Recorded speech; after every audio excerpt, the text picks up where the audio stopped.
One piece chapter 1167 అయితే వచ్చేసింది and this chapter is all about Shanks and Shamrock. いつかきっと返しに来い。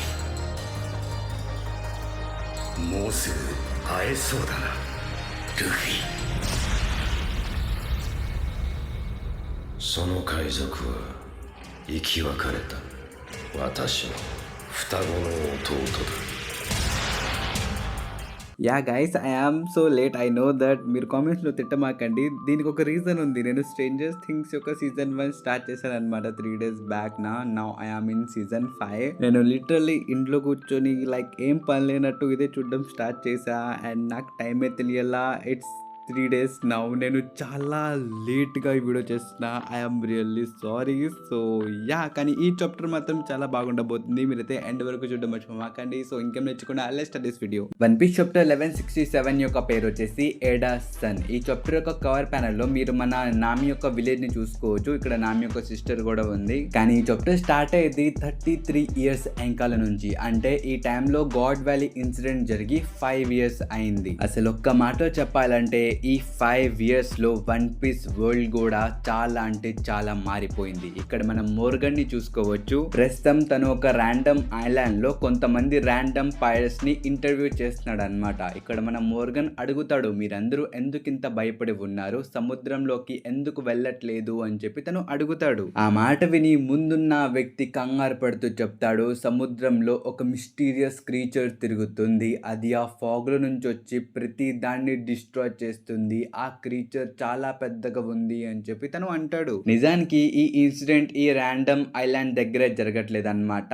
ఈ grand line మొత్తంలో ఇది జరుగుతుంది. లిటరల్లీ ఇంపెల్ డౌన్ లో ఉన్న ప్రిజనర్స్ కూడా భయపడిపోతారు. వాళ్ళు కూడా ఈ మాన్స్టర్స్ గురించే మాట్లాడుకుంటూ ఉంటారు. బికాస్ ఆ మిస్టీరియస్ క్రీచర్ ఎవరిని పడితే వాడిని టార్గెట్ చేయట్లేదు, జస్ట్ పైరట్స్ ని మాత్రమే టార్గెట్ చేస్తుంది. దీని వల్ల అసలు సముద్రంలో ట్రావెల్ చేయాలంటేనే పైరట్స్ కి వణుకు పుడుతుంది. ఇప్పుడు ఇంత ఎలివేషన్ వినిన తర్వాత మీరు అందరూ అనుకోవచ్చు, ఏంట్రా బాబు ఇంకొక మిస్టరీ అని చెప్పి మీరు అనుకోవచ్చు. నిజానికి ఇది మిస్టరీ కాదు. బికాస్ ఆ వ్యక్తి, ఆ మాన్స్టర్ ఇంకెవరో కాదనమాట, మన కింగ్ హరల్. ప్రస్తుతం తను గవర్నమెంట్ వాళ్ళకి లిటరలీ ఒక కుక్కలా మారిపోయాడు. మనోడు ఇప్పుడు వాళ్ళ యొక్క స్లేవే అని అనుకోండి, కానీ గవర్నమెంట్ స్లేవ్ అనమాట. గవర్నమెంట్ జాబ్ దక్కింది తనకి. సో దట్స్ వై ప్రస్తుతం తను ఇలా పైరట్స్ ని టార్గెట్ చేసి ఇలా పైరట్స్ ని చంపేస్తున్నాడు. దీని వల్ల సముద్రంలో పైరట్స్ యొక్క కౌంట్ కూడా తగ్గిపోయిందన్నమాట.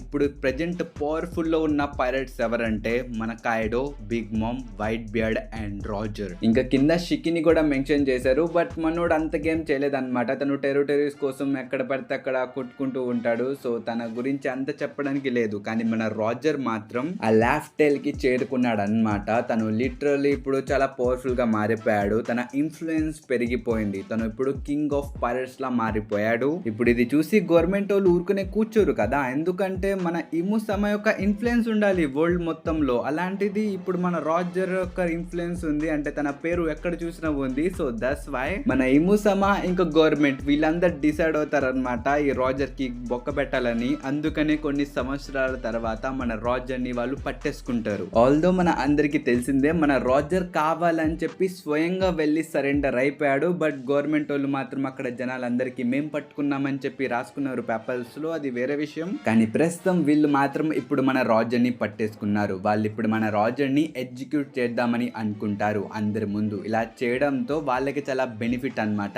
ఎందుకంటే ప్రస్తుతం పైరట్స్ యొక్క నెంబర్స్ తగ్గిపోయినాయి. బికాస్ ఆఫ్ మన కింగ్ హరల్ అక్కడ ఏదో యాంటిటీ ఉంది, పైరట్స్ అందరినీ చంపేస్తుందని చెప్పి భయపడి ఎవరు పైరట్స్ గా మారట్లేదు. బట్ స్టిల్ కొంతమంది ఫేమస్ పైరట్స్ ఉన్నారనమాట. వాళ్ళని చూసి వాళ్ళకి ఇన్స్పైర్ అయ్యి ఇంకొంతమంది పైరట్స్ గా మారదామని అనుకుంటున్నారు. సో అందుకనే ప్రెజెంట్ చాలా ఫేమస్ అయిన గోల్డీ రాజర్ అనే పైరట్ ని చంపేస్తే ప్రజలకి ఇన్స్పిరేషన్ ఉండదు, వాళ్ళందరూ కూడా పైరట్స్ గా మారని చెప్పి ప్రస్తుతం రాజర్ ని చంపేద్దామని వాళ్ళు ఫిక్స్ అయ్యారు. కానీ అప్పుడే మన వన్ పీస్ లో ఉన్న మోస్ట్ డేంజరస్ వ్యక్తి రాజర్ ని ఒక ప్రశ్న అడుగుతాడు.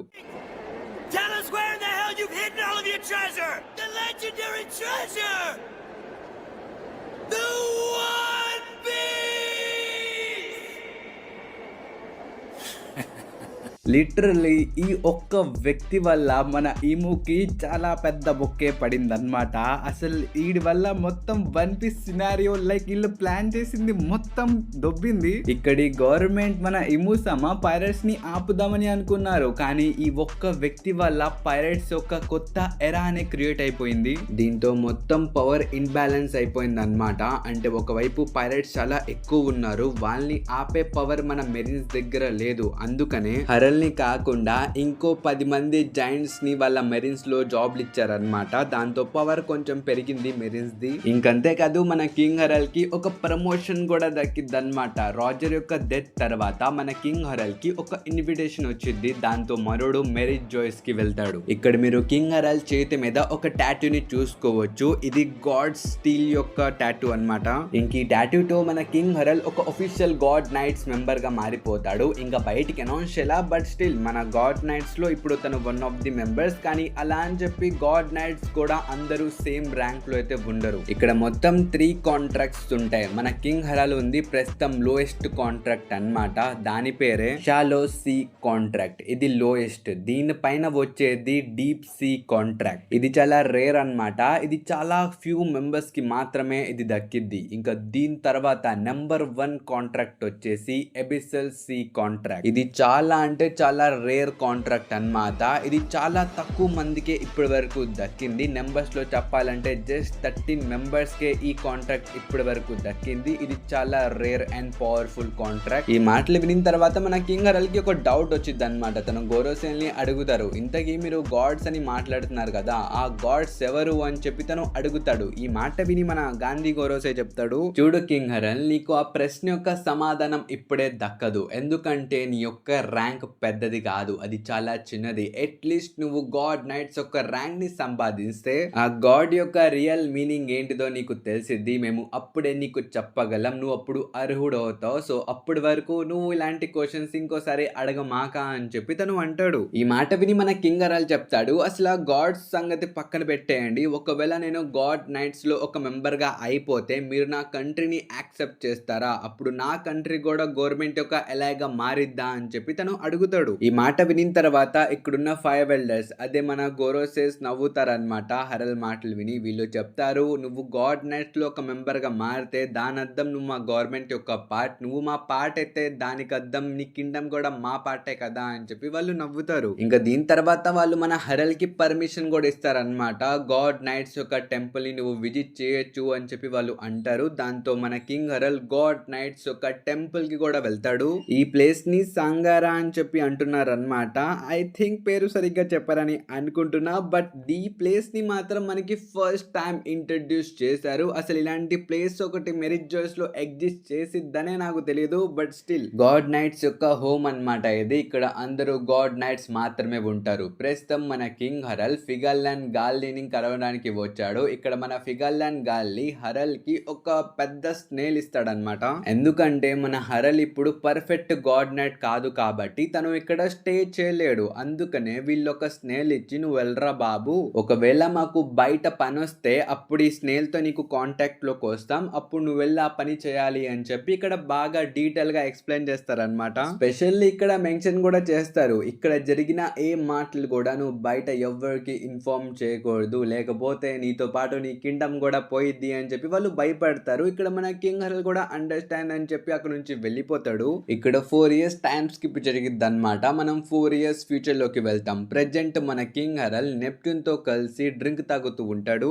గైస్, మనం ఫిష్ మ్యాన్ ఐలాండ్ లో ఉన్నాం అనమాట. ఇక్కడ మన కింగ్ హరల్ చాలా ఫన్నీగా మాట్లాడతాడు. ఇంకా స్పెషల్లీ తన కొడుకు గురించి ఇక్కడ మెన్షన్ చేస్తాడు. అదే మన లోకి. తను చాలా అల్లరి పిల్లోడు, ఎక్కడ చూసినా గొడవలు చేస్తూ ఉంటాడు అని చెప్పి మన నెప్ట్యూన్ కి అంటూ ఉంటాడు. ఈ మాటలు విని మన నెప్ట్యూన్ కూడా చెప్తాడు, నువ్వేనా తక్కువ, నువ్వు నీ ప్రైమ్ లో చాలా గొడవలు చేసావులే, అవన్నీ మాకు తెలుసులే అని చెప్పి వీళ్ళిద్దరు నవ్వుకుంటూ ఉంటారు. ఇంకా హఠాత్తుగా మన నెప్ట్యూన్ చెప్తాడనమాట, నాకు కొన్ని సంవత్సరాల తర్వాత ఒక పిల్ల పుట్టబోతుంది, అంటే కొన్ని ఇయర్స్ లో పుట్టేసిద్ది తను, నాకు ఆల్రెడీ ఒక జాతకాలు చెప్పే ఆవిడ చెప్పింది, ఒకవేళ నాకు పిల్ల పుడితే మాత్రం నీ యొక్క కొడుకు లోకితో పెళ్లి చేస్తావా అని చెప్పి తను ప్రపోజల్ పెడతాడనమాట. ఈ మాట విని ఫస్ట్ మన కింగ్ హరల్ షాక్ అవుతాడు. ఇక్కడ మన కింగ్ హరల్ చెప్తాడు, are you sure about that, నువ్వు నిజంగా మత్తులో ఈ మాటలు మాట్లాడట్లేదు కదా, ఆయన ఇంకా పుట్టలేదు కదా, పుట్టిన తర్వాత చూద్దాంలే అని అని చెప్పి తను అంటాడు. కానీ ఇక్కడ మన నెప్ట్యూన్ చెప్తాడు, లేదు కింగ్ హరల్, నాకు ఈసారి పుట్టబోయే ఈ కూతురు మామూలు వ్యక్తి అయితే కాదు, తను చాలా పవర్ఫుల్, తను నార్మల్ మర్మెడ్ అయితే కాదు అని చెప్పి తను అంటాడనమాట. ఈ మాట విన్న తర్వాత మన కింగ్ హరల్ కూడా చెప్తాడు, ఒకవేళ నీ కూతురు నిజంగా అంత పవర్ఫుల్ అయితే మాత్రం నాకు తెలిసి తనే కరెక్ట్ జోడి నా కొడుకుకి, సో నాకైతే ఏ అభ్యంతరం లేదు అని చెప్పి తను కలిసి డ్రింక్ తాగుతూ ఉంటాడు. స్పెషల్లీ మన కింగ్ హరల్ ఇక్కడ షిరహోషిని మోసా అని చెప్పి రిఫర్ చేస్తున్నాడు అనమాట. ఐ థింక్ ఈ పేరు మీరు ఇంతకు ముందు కూడా వినే ఉంటారు. మన లోకి ఒక స్పెషల్ వ్యక్తితో మాట్లాడుతూ ఉంటాడు, మోసా అని, ట్రాన్స్పాండర్ స్నేల్ తో మాట్లాడతాడు అనమాట. సో దీని మీద మీ ఒపీనియన్ ఏంటో కామెంట్స్ లో చెప్పండి. నేనైతే అసలు ఎక్స్పెక్టెడ్ చేయలేదు వీళ్ళిద్దరూ ఇలా పెళ్లి గురించి మాట్లాడుకుంటారని. బట్ స్టిల్ మన లోకి యొక్క మ్యారేజ్ ఎప్పుడో ఫిక్స్ అయిపోయింది. ఇంక ఈ టైమ్ లైన్ లోనే మన సోల్ కూడా ఎల్బఫ్ కి వస్తాడు. అది చూసి మన కింగ్ హరల్ చెప్తాడు, నువ్వు కావాలంటే ఇక్కడ ఉండొచ్చు, నాకైతే ఏం అభ్యంతరం లేదు, కానీ ఇక్కడ ఉంటే మాత్రం నువ్వు పని చేయాలి, అదే పిల్లలకి పాఠం చెప్పాలి. సోల్, ప్రస్తుతం ఎల్బఫ్ లో ఉన్న కరెంట్ జనరేషన్ కి ఎడ్యుకేషన్ అనేది చాలా ఇంపార్టెంట్. వాళ్ళని నువ్వు ఎడ్యుకేట్ చేయాలి, వాళ్ళకి నువ్వు అన్ని నేర్పించాలి. సో అందుకనే ఇక్కడ నీకు పర్మిషన్ ఇస్తున్నా, నువ్వు ఇక్కడ స్కూల్ కట్టుకోవచ్చు అని చెప్పి ఒక పెద్ద స్థలాన్ని చూపిస్తాడు. కానీ ఇక్కడే సీన్ షిఫ్ట్ చేసి మనకి 15 years ముందుకి తీసుకుని వెళ్తారు. ఇక్కడ మెరిట్ జోయిస్ లో ఒక పెద్ద ఇన్సిడెంట్ జరిగిందనమాట. ప్రస్తుతం స్లేవ్స్ అందరూ పారిపోతున్నారు. దీనికి కారణం ఒక ఫిషర్ టైగర్ అనే ఒక స్లేవ్ అన్నమాట. తను మిగతా స్లేవ్స్ ని కూడా విడిపించేశాడు. ఇక్కడ మొత్తం చాలా కేయాస్ గా ఉంది. ఈ కేయాస్ లోనే బోా హ్యాంకాక్ ఇంకా తన సిస్టర్స్ వీళ్ళందరూ పారిపోతారనమాట. ఐ థింక్ ఈ ఇన్సిడెంట్ మీ అందరికి గుర్తుందని అనుకుంటున్నా. సో ప్రెజెంట్ మన ఫిషర్ టైగర్ అక్కడ నుంచి పారిపోయి పరిగెడుతూ ఉంటాడు. కానీ అప్పుడే తన ముందుకి ఒక వ్యక్తి వస్తాడనమాట. తను మన ఫిషర్ టైగర్ మీదకి అటాక్ చేయడానికి వస్తాడు. కానీ తను తన మీదకి అటాక్ చేయకుండా ఫిషర్ టైగర్ యొక్క సంకెళ్ళ మీదకి అటాక్ చేస్తాడనమాట. దాంతో తన సంకెళ్ళు అయితే ఊడిపోతాయి. ఇంకా తను చెప్తాడు, నీకు తెలుసు కదా దీని తర్వాత నువ్వు ఎక్కడ వెళ్ళాలో, అదే ఆర్మరీ, అక్కడికి వెళ్ళిన తర్వాత ఏం చేయాలో నీకు చెప్పాల్సిన అవసరం లేదనుకుంటానని చెప్పి తను అన్ని అక్కడ నుంచి వెళ్ళిపోతాడు. ఆ మాటలు వినిన తర్వాత మన ఫిషర్ టైగర్ వెంటనే వెళ్ళి ఆ ఆర్మీలో ఉన్న స్లేవ్స్ అందరినీ కూడా విడిపించేస్తాడనమాట. ఇక్కడ చాలా కేయాస్ అయిపోయింది. ఇంక ఇది మొత్తం జరిగింది ఒకే ఒక్క వ్యక్తి వల్ల, అదే మన షాంక్స్ అన్నమాట.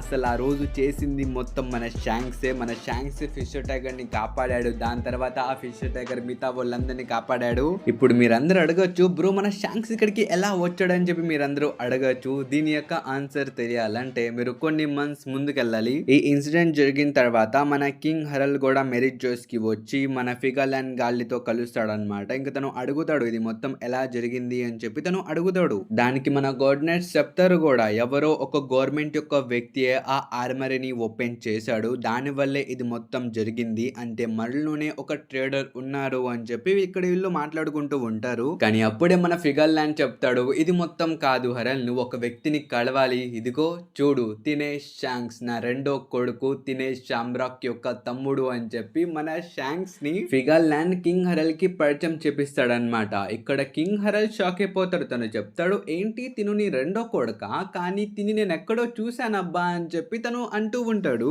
ఈ మాట విని మన షాంక్స్ చెప్తాడు, నువ్వు నోరు అదుపులో పెట్టుకొని మాట్లాడు, నువ్వు మర్చిపోయావా, నువ్వు ఒక కుక్కవి, నువ్వు ఒక కామనర్ కింగ్ అడవి, అలాంటిది నువ్వు నాతో ఫెమిలియర్ గా ఎలా మాట్లాడదామని అనుకుంటున్నావు, అసలు నేను నిన్ను ఫస్ట్ టైం కలుస్తున్నా, పైగా నువ్వు మర్చిపోమాక నా లోపల ఫిగర్లాండ్ బ్లడ్ ప్రవహిస్తుంది, నువ్వు దీన్ని మైండ్ లో పెట్టుకుంటే మంచిది, ఎందుకంటే I am lucky to Born in this blood line. So రెండోసారి నాతో మాట్లాడేటప్పుడు చాలా జాగ్రత్తగా మాట్లాడు యు ఫూల్, నీకు అర్థమైందా అని చెప్పి తను అడుగుతాడు. అండ్ సీరియస్లీ గైస్ ఇక్కడ మన షాంక్స్ బాగానే యాక్టింగ్ చేస్తున్నాడు. నేను మరీ మనోడు ఇంతలా యాక్ట్ చేస్తాడని నేనైతే అనుకోలా, బట్ మనోడు బాగానే నటిస్తున్నాడు. ఇక్కడ మన ఫిగర్లాండ్ చెప్తాడు, నా కొడుకు చిన్నప్పుడే తప్పిపోయాడు, దాని వల్ల తను ఆ కింద ఒళ్ళో చాలా సంవత్సరాల వరకు బ్రతకాల్సి వచ్చింది, తను చాలా థింగ్స్ ని ఫేస్ చేశాడు, అలాని నువ్వు షాంక్స్ ని తక్కువ అంచనా ఏమాక, తనది సేమ్ లెవెల్ యాజ్ షాంబ్రాక్, తను షాంబ్రాక్ అంతే స్ట్రాంగ్, బట్ షాంక్స్ కూడా రీసెంట్ గానే మా గాడ్ నెట్స్ లో జాయిన్ అయ్యాడు కాబట్టి తన ర్యాంక్ నీ ర్యాంక్ సేమే కింగ్ హరల్ అని చెప్పి తను అంటాడు. ఈ మాట విని మన షాంక్స్ చెప్తాడు, చూడు కింగ్ హరల్, ఇప్పుడు నువ్వు నేను ఒకే ర్యాంక్ లో ఉన్నావు అని చెప్పి నువ్వు సంతోషం పడాల్సిన అవసరం లేదు, నేను తొందరలోనే నిన్ను తొక్కి గాడ్ నైట్స్ లా మారుతానని చెప్పి తను అంటాడు. ఈ మాటలు వినిన తర్వాత మన కింగ్ హరల్ కి చాలా డౌట్ కొట్టిద్ది అనమాట. అంటే ఈడు ఎక్కువ మాట్లాడుతున్నాడు అని చెప్పి తను అనుకుంటాడు మనసులో, కానీ మనకెందుకులే అని చెప్పి తను మన షాంక్స్ కి సారీ చెప్తాడు అలా మాట్లాడినందుకు. కానీ ఇక్కడ మీరు కొంచెం కొంచెం జూమ్ చేసి చూస్తే మన షాంక్స్ కి కళ్ళల్లో ఆ పట్టి కట్టారనమాట. దానికి అర్థం ఏంటంటే తను ఆల్రెడీ బ్లాక్ బియర్డ్ తో ఫైట్ చేశాడు, అంటే మన టీస్ తో తను ఫైట్ చేశాడు. కానీ రీసెంట్ గా జరిగిన ఆ ఫిషర్ టైగర్ ఇన్సిడెంట్ లో మన షాంక్స్ యొక్క 2 కళ్ళు బానే ఉన్నాయి. అయితే ఇది చూసి నాకు డౌట్ వచ్చింది, నిజంగా ఫిషర్ టైగర్ ని కాపాడింది మన షాంక్సా లేకపోతే షామ్రాకా? దీని గురించి మీరేమనుకుంటున్నారు కామెంట్స్ లో చెప్పండి. నాకైతే షాంక్స్ అని అనిపిస్తుంది. మేబీ ఆ టైంలో అక్కడ మన బ్లాక్ బియర్డ్ కూడా ఉన్నాడేమో. సో బ్లాక్ బియర్డ్ తో ఫైట్ చేస్తూనే మన షాంక్స్ కి ఆ స్కార్స్ దొరుకుంటాయి మెరిట్ జాయిస్ లో. సో దీని గురించి మీరేమనుకుంటున్నారో, మీ ఒపీనియన్ ఏంటో కామెంట్స్ లో చెప్పండి. ఇంకా దీని తర్వాత సీన్ షిఫ్ట్ చేసి మనకి షాంక్స్ ఇంకా షామ్రాక్ దగ్గరికి తీసుకుని వెళ్తారు. ప్రస్తుతం వీళ్ళిద్దరు ఎక్కడికో వెళ్తున్నారు అనమాట. ఇక్కడ మన షాంక్స్ చెప్తాడు, హే షామ్రాక్, నువ్వు నాకు మెరిట్ జాయిస్ మొత్తం తిప్పి మొత్తం చూపించొచ్చు కదా అని చెప్పి తను అంటాడు. ఈ మాటలు విని మన షామ్రాక్ చెప్తాడు, చూడు తమ్ముడు, నువ్వు అసలే చాలా గాయాలతో ఉన్నావు. చూడు, నీకు ఆ దెబ్బలు కూడా ఇంకా తగ్గలేదు, బహుశా నొప్పి కూడా ఉండుండిద్ది. ఇప్పుడు తిరగడం ఎందుకు, వెళ్ళి నువ్వు రెస్ట్ తీసుకోవచ్చు కదా అని చెప్పి తను తమ్ముడి మీద చాలా ప్రేమతో చెప్తాడు. ఇది విని మన షాంక్స్ చెప్తాడు, లేదన్నా, నేను ప్రస్తుతం వెళ్ళి ఆ ఫిషర్ టైగర్ ని ఎవరైతే విడిపించాడో వాడిని వెళ్ళి పట్టుకోవాలి. మన లోపలే ఒక ట్రేడర్ ఉన్నాడు, వాడిని నేను వెతికి పట్టుకుంటా, అప్పుడే నా ర్యాంక్ పెరిగిద్ది అని చెప్పి తను అంటూ ఉంటాడు. సీరియస్లీ గైస్, ఇక్కడ మన షాంక్స్ మామూలుగా యాక్టింగ్ చేయడం అనమాట. ఇక్కడ తను ఏదో సాధించాలన్నట్టు యాక్టింగ్ చేస్తాడు. పైగా సర్ఫేస్ ఓన్లీ కూడా తను చాలా దారుణంగా తిడతాడు. స్పెషల్లీ ఇక్కడ మన షాంక్స్ ఇలా యాక్టింగ్ చేస్తున్నాడు అని చెప్పి ఎక్కడ మెన్షన్ చేయలేదు, కానీ తన మాట్లాడే విధానం చూసి నేను అనుకుంటున్నా మనోడు యాక్టింగ్ చేస్తున్నాడని. సో దీని గురించి మీరేమనుకున్నారో కామెంట్స్ లో చెప్పండి. ఇంకా దీని తర్వాత సీన్ షిఫ్ట్ చేసి మనకి ఎల్బఫ్ కి తీసుకుని వెళ్తారు. ప్రస్తుతం మన ఏడాకి ఒంట్లో బాగాలేదన్నమాట. తన సిచ్యువేషన్ అంతేం బాగాలేదు, చాలా సీరియస్ గానే ఉంది. అందుకని వీళ్ళు బయట నుంచి ఏమైనా హెల్ప్ అడుగుదామని చెప్పి వాళ్ళు అనుకుంటూ ఉంటారు. కానీ రెండో వైపు మన లోకి ఒక పెద్ద బుల్ ని హంట్ చేసుకుని వస్తాడనమాట. తను చెప్తాడు, ఈ బుల్ ని తినిన తర్వాత నువ్వు తొందరలో కోలుకుంటావు, నువ్వు కోలుకుంటే నాకు ఆ బార్ ఓపెన్ అయ్యిద్ది, నేను వెళ్ళి హ్యాపీగా అక్కడ ఎంజాయ్ చేయొచ్చు, నా టైం ని స్పెండ్ చేయొచ్చు నీతో అని చెప్పి తను అంటూ ఉంటాడు. దీని తర్వాత మనం హచరుద్దీన్ కూడా చూసుకోవచ్చు. తను ప్రస్తుతం ఎల్బఫ్ లో లేడనమాట. తను బయట వరల్డ్ కి వెళ్ళి ఒక మంచి డాక్టర్ ని వెతుకుతున్నాడు వాళ్ళ అమ్మ కోసం. బై ద వే మన ఏడాకి ఒంట్లో బాగాలేదని చెప్పి మన కింగ్ హరల్ కి కూడా తెలియదు. కానీ ప్రస్తుతం మన లోకి మాత్రం ఇలా వాళ్ళ మదర్ కి ఏమైనా క్యూర్ ఉండిద్దేమో అని చెప్పి నార్మల్ గా ఎల్బఫ్ మొత్తం తిరుగుతూ ఉంటాడు. ఇంకప్పుడే తన రియల్ మదర్ ఆస్ట్రిడ్ యొక్క హోమ్ టౌన్ లోపలికి తను వెళ్తాడు. అక్కడ కొంతమంది ముస్లోళ్ళు మన లోకికి చెప్తారు, చూడు, ఇప్పుడు నువ్వు ఒక కింగ్ లా మారచ్చు, ఎందుకంటే ఆ ఏడాకి మేము విషం ఇచ్చేసాం, తను కొన్ని రోజుల్లో చనిపోయిద్ది, దాని తర్వాత నువ్వు కింగ్ గా మారిపోవచ్చు, ఎందుకంటే రియల్ కొడుకు నువ్వే కదా అని చెప్పి వాళ్ళు ఇక్కడ అంటూ ఉంటారు. ఈ మాట వినిన తర్వాత మన లోకికి ఎక్కడో కాలిది. తను లిటరల్లీ ఆ టౌన్ మొత్తాన్ని డిస్ట్రాయ్ చేసి పడేస్తాడు. ఇంకా తను ఆ ముస్తోడు గొంతు పట్టుకుని అడుగుతాడు, చెప్పు, మా అమ్మకి విడుగుడు ఏమైనా ఉందా, మా అమ్మ కోలుకునిద్దా అని చెప్పి తను అడుగుతాడు. బట్ ముందు నుంచి మాత్రం ఏ సమాధానం రాదు. ఇక్కడ మన లోకి గుర్తు తెచ్చుకుంటూ ఉంటాడు, అసలు తను పుట్టిన తర్వాత తన మదరే తన్ని వదిలేసుకుంది, తన సొంత అమ్మ తన్ని పడేసింది. కానీ మన ఎడ మాత్రం లోకిని ఎప్పుడూ ఒక మోషల్లా చూడలేదు. తను తన కొడుకుకి ఈక్వల్ గా చూసింది, ఇద్దరిని ఒకేలాగా ట్రీట్ చేసింది. ఇవన్నీ గుర్తు తెచ్చుకొని మన లోకి గట్టిగా అర్చి ఏడుస్తాడనమాట. నాకున్నది ఒకే ఒక్క రియల్ మదర్, అదే ఏడా అని చెప్పి తను గట్టిగా ఏడుస్తూ ఉంటాడు. ఇంకింతటితో ఈ చాప్టర్ అయితే అయిపోయింది గైస్. ఐ హోప్ ఈ చాప్టర్ మీ అందరికీ నచ్చిందని అనుకుంటున్నాను. నచ్చితే మాత్రం ఈ వీడియోకి ఒక లైక్ ఇవ్వడం మర్చిపోమాకండి. అలాగే కొత్తగా చూస్తుంటే సబ్స్క్రైబ్ చేసుకోవడం మర్చిపోమాకండి. ఇంక మనం వేరే వీడియోలో కలుద్దాం. And by by.